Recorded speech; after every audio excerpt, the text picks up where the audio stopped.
Hagajing lakai Serie A pereng ke Juventus Persia ikan Napoli haba pai syakane ke jingle lakai ke Juventus kala khur kan amchop hadin bagalala ban pelim ikan Napoli dan lailanon. Hagawai par ke jingle lakai ha pereng ke Roma Persia ikan AC Milan hagane ke jingle lakai paro R3 kikan hon kia khai tamar shikul hadu bokot ke jingle lakai. Hagajing lakai Premier League ha pereng ke Newcastle Persia ikan Aston Villa haba pai syakane ke jingle lakai ke Aston Villa kala khur kan amchop hadin bagalala ban pelim ikan Newcastle da Arlanon. Bari gini ki Argol juga Aston Villa layo ban tap leng bau bundia pada Watkins.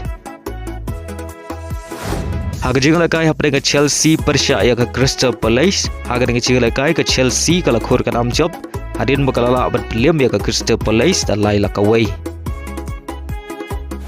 Hagajing lakai ha pereng ke Brentford Persia ikan Nottingham Forest haba pai syakane ke jingle lakai ke Nottingham Forest kala khur kan amchop hadin bagalala ban pelim ikan Brentford da Arlanon. Hagawai par ke jingle lakai Premier League ha pereng ke Arsenal Persia ikan Manchester United hagane ke jingle lakai ke Manchester United kadang peteng Biang man khur kan amchop hadin bagalala ban pelim ikan Arsenal ka babat ikan Kyrdan ke Nyngkong mentah ke samai dan laila ar. Badi aga gol penjob juga Manchester United layo ban tap ashwa ban kot jaga kendai per minit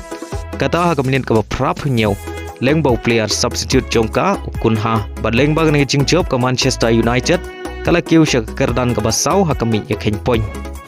ha jiga lakai La Liga pereng Barcelona Persia ka Oviedo ha pai shak ngi jing lakai ka Barcelona kala khur ka nam job adin kalala ban pelim ya ka Oviedo dan lailanon. Bari agi ngi lai gol juga Barcelona layo ban tap Nyngkong leng bau Olmo haga minit ke basan pewar